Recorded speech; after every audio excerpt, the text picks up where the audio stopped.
አስተዳሎከ ስብሐተ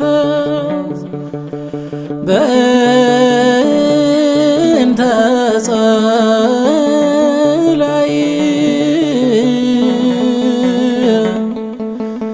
ከመ ትንሣኤቱ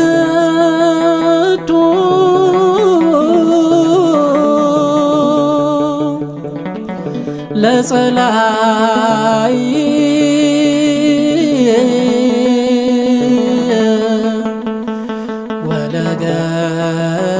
ወለገፋኢ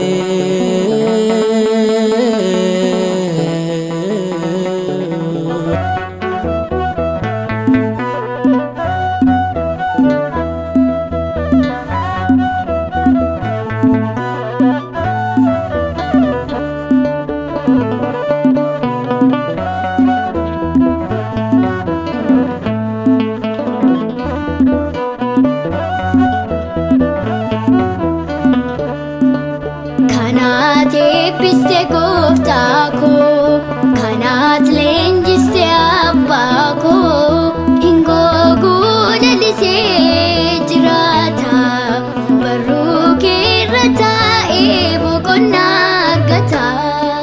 Kanaat eebbiste gooftaa koo kanaat leenjiste abbaa koo hin googuu lalisee jiraata barruu keerra taa'ee boqonnaa argata.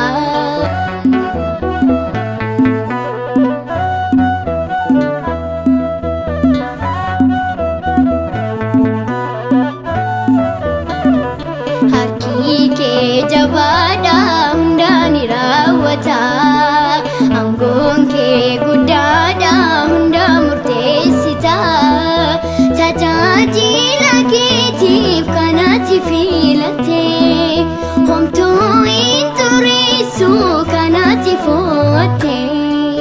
Kanaat eebbiste gooftaa koo kanaat leenjiste abbaa koo hin googuu lalisee jiraata barruu keerra taa'ee boqonnaa argata.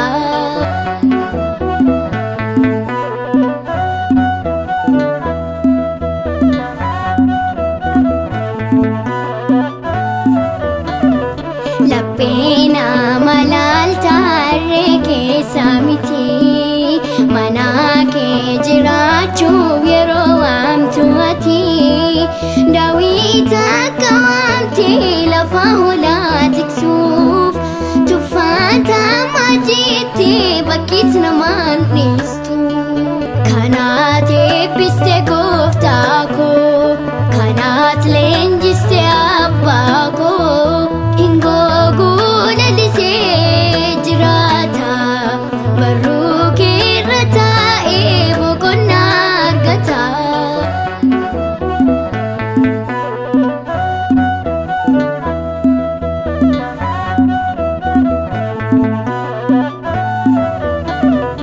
Ani si waamame gara keetti dhufe jaalala keetiin hanga'e bakka kufe osoon tuffatamu nama baay'eedhaani kabaja argadheera gooftaa humna keeni.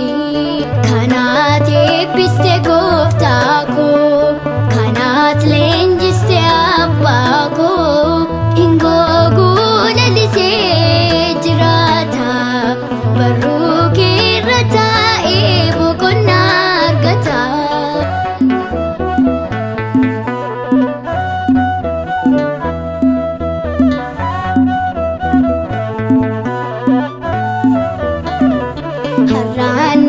geessita harka kenna eegde meeshaa galataatiif dibata na dibde bara koo